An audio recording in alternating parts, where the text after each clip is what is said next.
Yeah, this is our livelihood. This is savers, wage earners, pensioners, retirees. It's a regressive. All of these things are regressive taxes that, gosh, if we don't address soon, we're going to be in serious trouble. Howdy, folks. Welcome to the Daily Coin. My name is Rory, and today is Thursday, November the 29th, 2018. And I am very honored and very grateful to have on the line a new guest, and it won't be the last time that we have him on. He is the policy director of the Sound Money Defense League, and I'm speaking of J.P. Cortez. You know his work, you've seen it all around, and you're going to be seeing a lot more of it in the near future. JP, welcome to the Daily Coin. Hey, Rory, thank you for having me on. I appreciate your kind words. Well, we're glad that you're here. We have a lot to cover, so we're just going to jump in. All right. The Federal Reserve has done an absolutely impeccable job of educating people to fiat currency and totally annihilating any thoughts of gold and silver, period, as money, as nothing but jewelry. It's nothing but a trinket, and they have done a masterful job of educating the public to that reality, to keep people away from gold and silver as money. And I want to read this because I love this. This is one of the most succinct statements that I've ever read, and it's from your article that was published back in July over at Money Metals Exchange, and the name of the article is Sound Money Index, Everything You Need to Know About Gold and Silver Laws in 2018. And there is, under Sound Money Background, I love this, and it's gold and silver are money, not through government decree, but because they have proven themselves to be by surviving the test of time while maintaining their value. This is completely lost on people today, or am I wrong? No, I don't think you're wrong at all. I think through coordinated efforts dating back in this country, at least, till about since about the 1860s, when Lincoln first enacted the Legal Tender Act in 1862, I believe. We've lost the idea that that money is more than a government decree. See, we've lost the understanding that for money to actually have value, it has to go through this process, this market process, where it's tested by these profit and loss systems. Whereas what we've been doing for a while now, which is just making money, quote unquote, appear,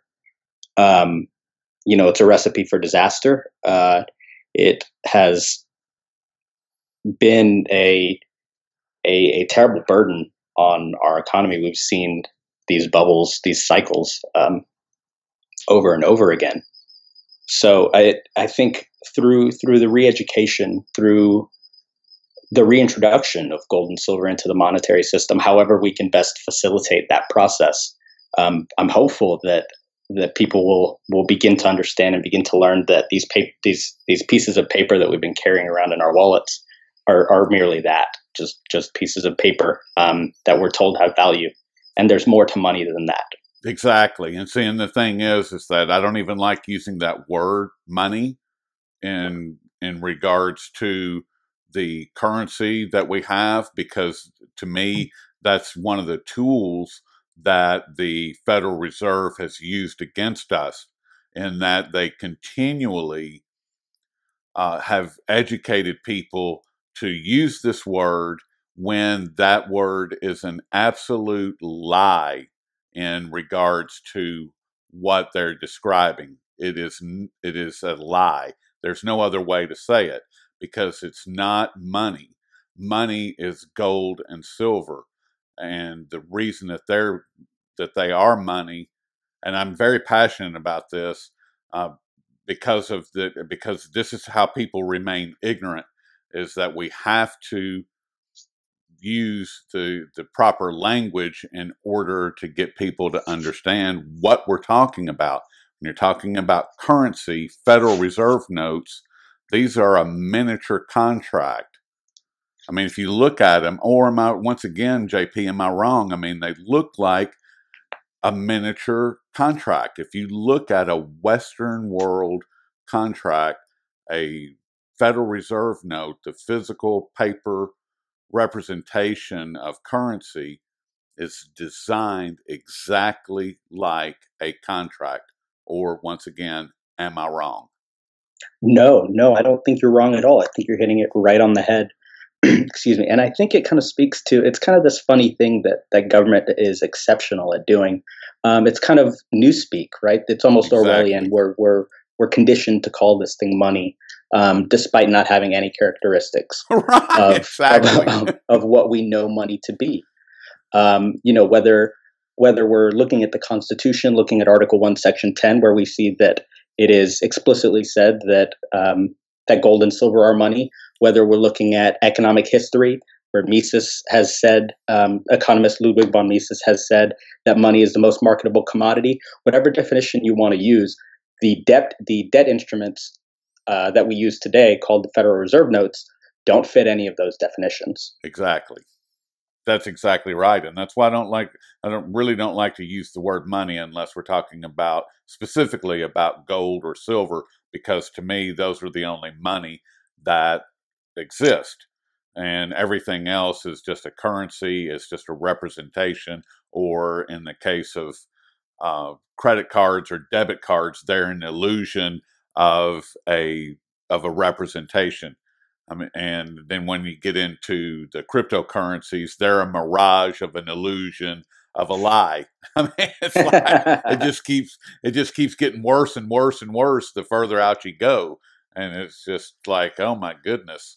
So, but it's I love this article that you've written because it is very succinct, it is incredibly in depth, and it's awesome. And I am so grateful to get to speak with you because of the work that you've done. And I want to get into what's actually happening out there, JP, because the there's a few states that are doing the right thing, they're making the right moves, and then but the majority of the states are still in the dark ages. They're still under the heavy hand of the Federal Reserve and living through these lies that they perpetuate.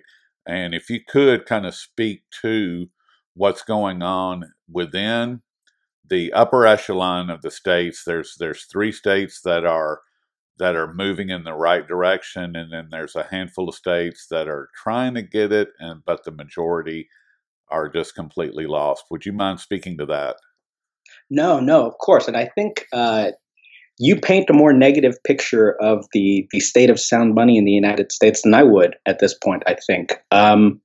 Since 2016, we've seen 10 different states introduce measures to eliminate sales tax in some degree against gold and silver. And now the total count, by my count, we have 38 states in total that have said that levying sales tax on the exchange of Federal Reserve notes for gold and silver is just absolutely preposterous.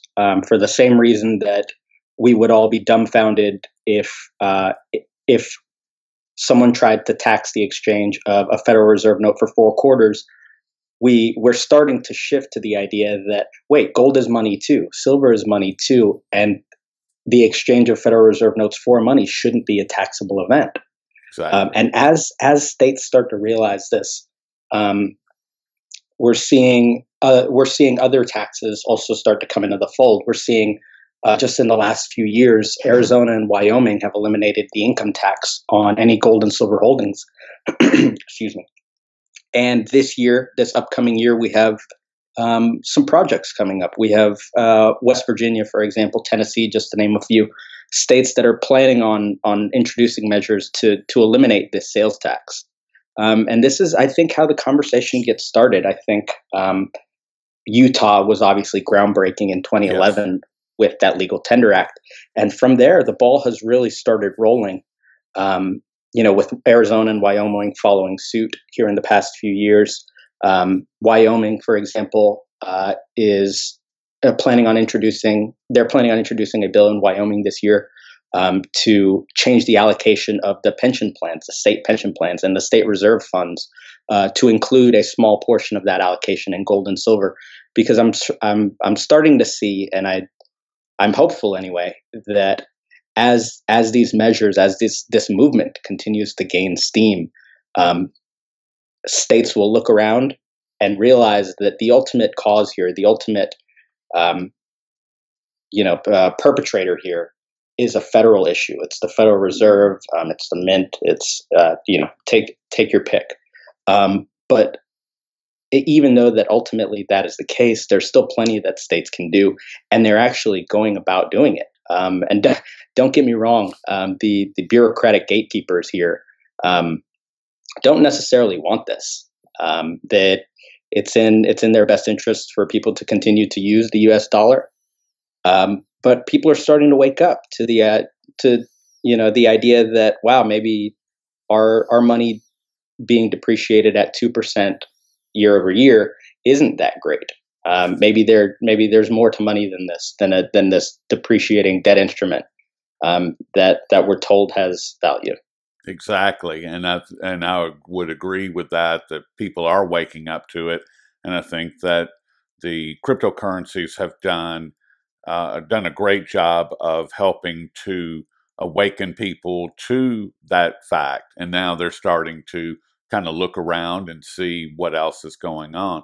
I'm not saying that all of them, but I'm saying that there's a significant percentage of the cryptocurrency crowd that rushed in, over the 2016, 2017, that rushed into the cryptocurrencies have now begun to look at money and currency in a different light than perhaps they were looking at it before. And I agree, and I'm grateful that Tennessee is on the list of states that is looking at legislation to eliminate taxes on gold and silver, because that's where I live, and I knew that they had some legislation on the floor, but it's been there for a while regarding the taxes and gold and silver. What do you see? How do you see that playing out, or what does your research show at this point? In Tennessee specifically, I'm actually very hopeful this year. Or rather, several measures over the last few years have been introduced in Tennessee that have taken a less ideological approach. That is to say, yes, it is a bill that removes sales taxes on gold and silver, but it highlights and almost pivots the issue to this will bring jobs in because of coin shows, and so if you strike taxes on coin shows, then this will create commerce for the state, which is true. But we have found more success. The Sound Money Defense League has found greater success in approaching the issue from an ideological point, for looking at the Constitution, looking at monetary history, and really speaking to the importance of having real money, that is gold and silver, facilitated back into the monetary system, even if that's only on an individual level. If we're out creating an economy, the instrument that creates that economy that is not important, whether it's sound money or fiat currency, right? I mean, because either one can be there can be a taxable event in there, or you're creating an economy that creates more jobs. Like the example that you used was Tennessee's looking at coin shows. So that's going to bring people in to the state that all of those people are going to need to be serviced in some shape, form, or fashion, whether it's hotel rooms or gas in their vehicle or, whatever it is, they're going to need stuff. Right. So absolutely. That's going to generate an economy, right?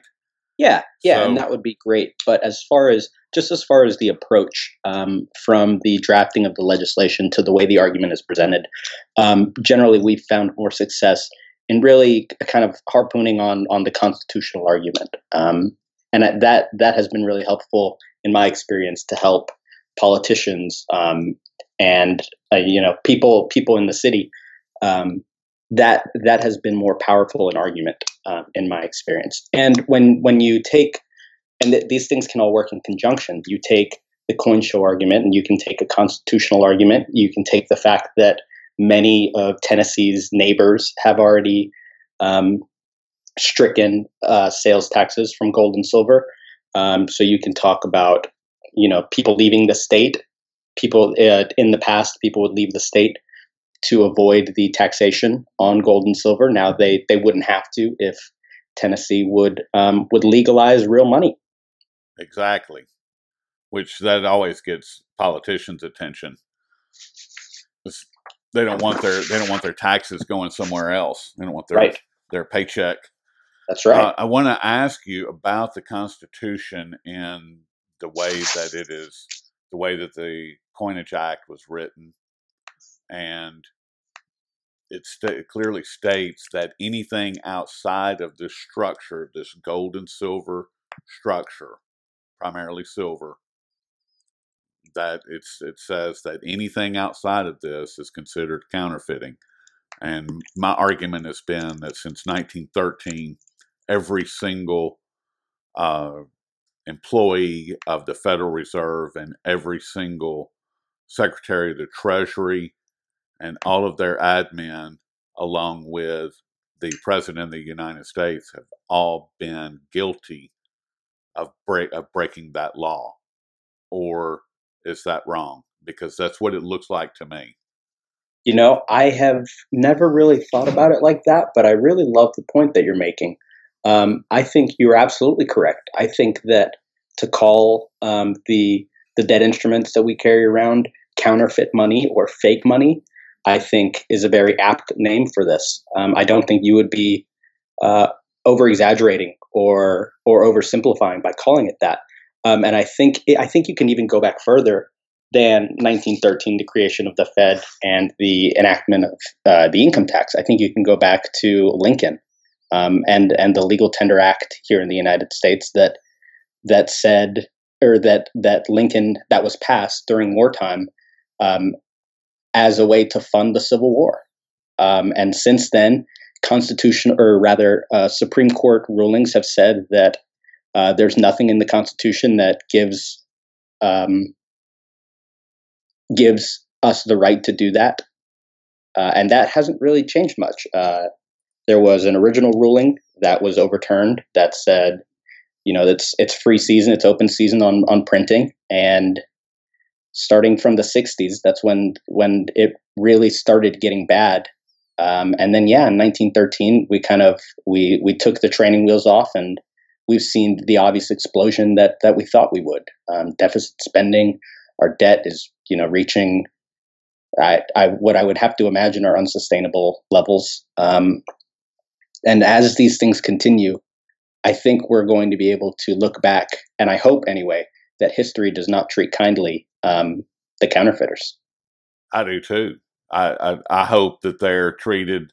I hope that they receive the treatment that they're due in my lifetime.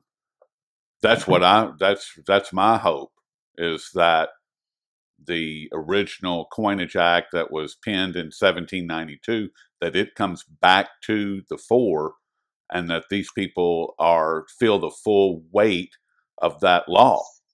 Period. I mean, because that's what needs to happen. Right. Yeah, I completely agree. But unfortunately, this isn't a new story. Currency debasement has taken place as long as government has been around, unfortunately. Yes. So while I would love to see that, while I would love to hold the people accountable that have, realistically ruined our money, I'm not holding my breath. No, me neither. I wrote an article last year, I think it was, but the point of the article was once a currency becomes corrupt, that everything that it touches, which is every aspect of life, that once it becomes corrupt, that everything has to become corrupt. in order to hide the lie that the currency is telling. And Mm-hmm. it seems like that's where we are at right now.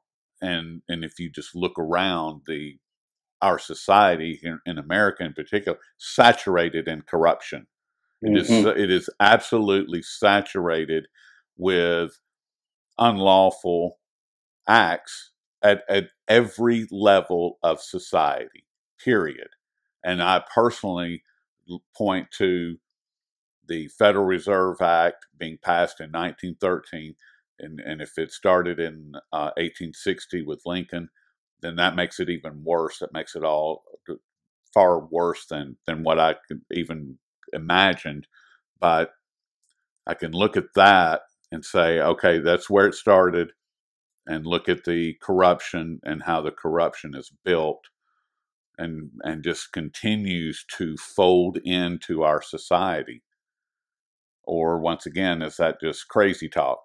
No, I don't think that's crazy talk at all. I think money, like you said, touches everything. And so the people that have a monopoly on money, it's in their best interest um, to make sure that the instrument continues to be used in general. But they also make an effort, I think, to have it benefit themselves. I think inflation as a policy at 2% a year is not great. But I think more insidious than that is what are called Cantillon effects. The idea that inflation disproportionately affects the economy. That is to say, the people at the top of the food chain, if you will, the bankers, the lawmakers, these sorts of people. These people receive newly printed money first. And by Right. the time the money trickles down, I don't mean to use that phrase, by the time the money circulates and gets to the rest of us, the purchasing power of this new money has already adjusted. So not only are we being robbed by inflation through this hidden tax, we're being robbed in general, and they're benefiting themselves at the same time. Exactly. See, and that's something that people rarely talk about or even understand, that the CEO of this mega corporation, they're getting the money first. The Mm-hmm. Obviously the people at the Federal Reserve, they're getting it first. Mm-hmm. The All of the ruling class, the banking class, the ruling class, the corporate class, all of those people, they get the currency first, so they aren't. It has less of an impact on them than it does you and I. That's right. It's non-neutral money in that the point in which it enters the economy just naturally benefits the people that get it first more. And so we're seeing, to the degree that there is wealth or income disparity, a lot of that, or at least in no small part, is because of the government, that they're doing it themselves. This is by design. Yes. Yeah, they don't care about us. They haven't cared about us for a long, long time. That's right. So it's in our best interest to learn more about sound money. It's in our best interest to support and find out which states. Now, you mentioned West Virginia and Tennessee. What other states, JP, should people be on the lookout for? What states should the listeners be contacting their representatives? I know all 50, of course, but who is on the front burner? Well, right now we're seeing a lot of really exciting things happening in Arizona and Wyoming as far as the changing the allocation of pension funds and state reserve funds. Things are great are happening in Tennessee and West Virginia as far as the removal of sales tax, income tax.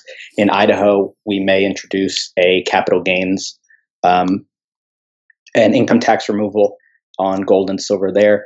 And then, of course, on the federal level, we have Congressman Alex Mooney from West Virginia as well, has introduced H.R. 6790, which would just back out any sort of capital gains. So the sale of exchange of the bullion wouldn't be included in the calculation of your federal income. And so having all of these little projects, these little fires start on the state level, and then coming over the top with Congressman Mooney, who has become a real champion for sound money. The conversations are taking place, and I think there's a lot to be excited about as we go on here.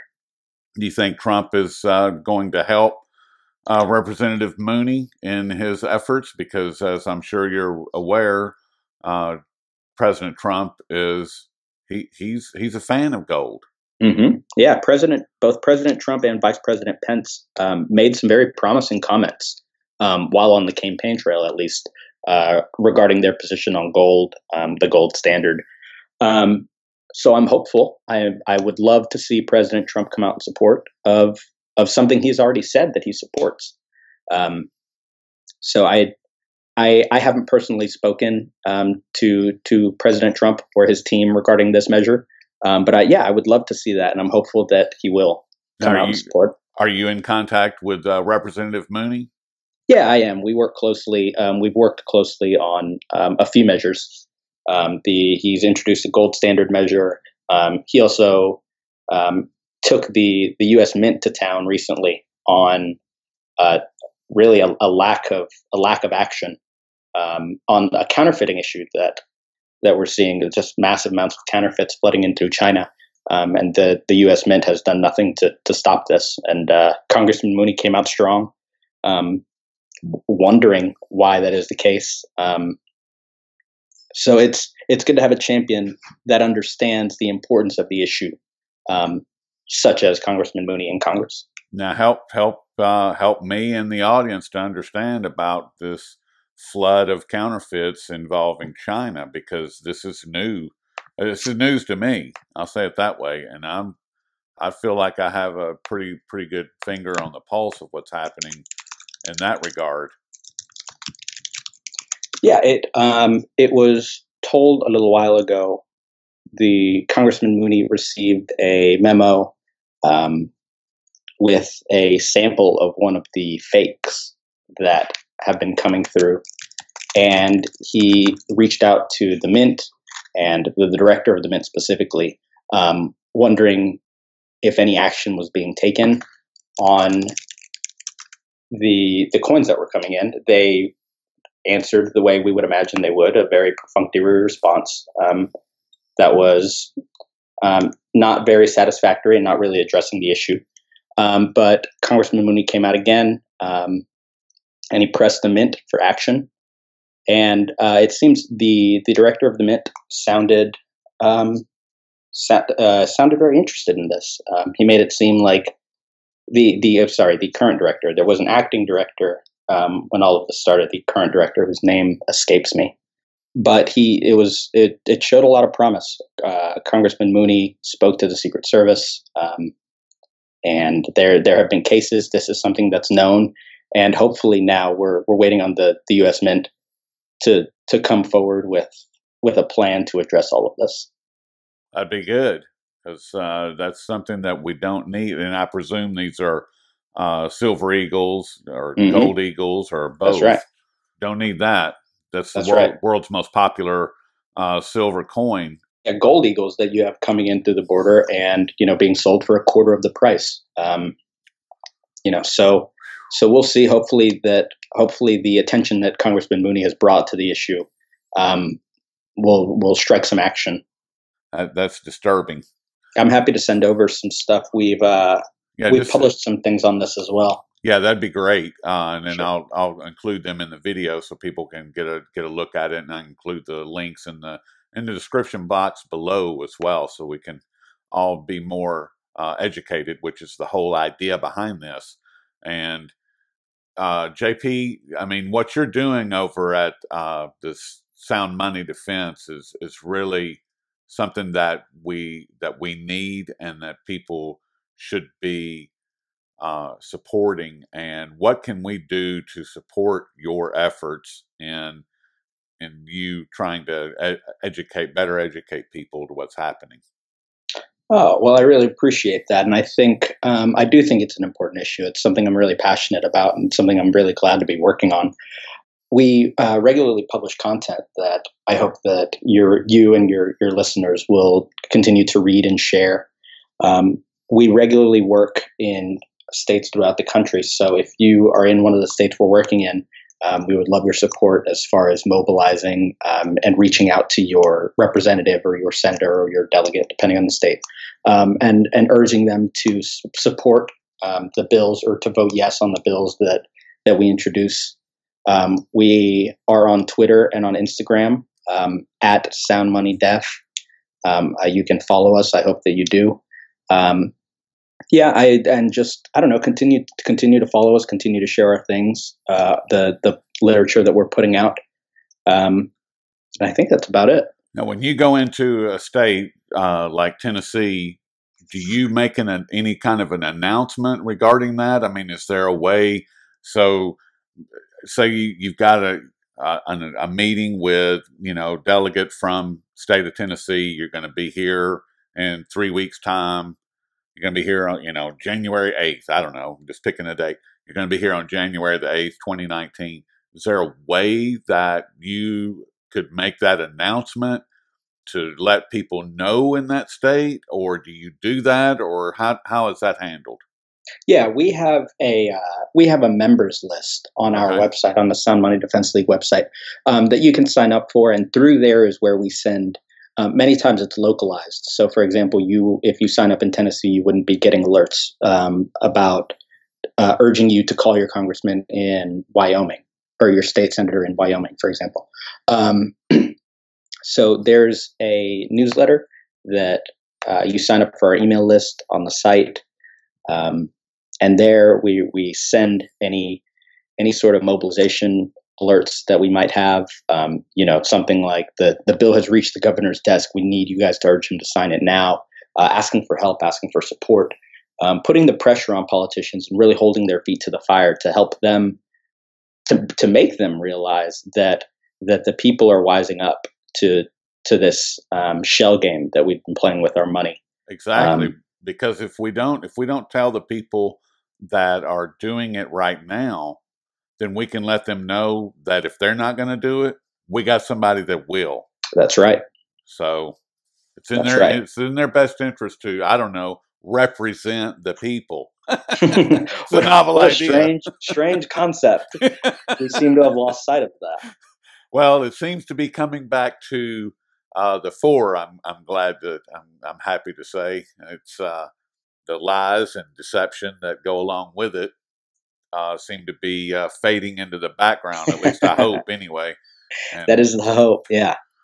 And we've been speaking with J.P. Cortez, and he is the policy director over at the Sound Money Defense League. J.P., thank you for all your time today, and I hope we can do this again in the not-too-distant future.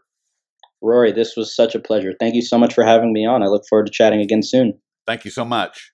Thank you.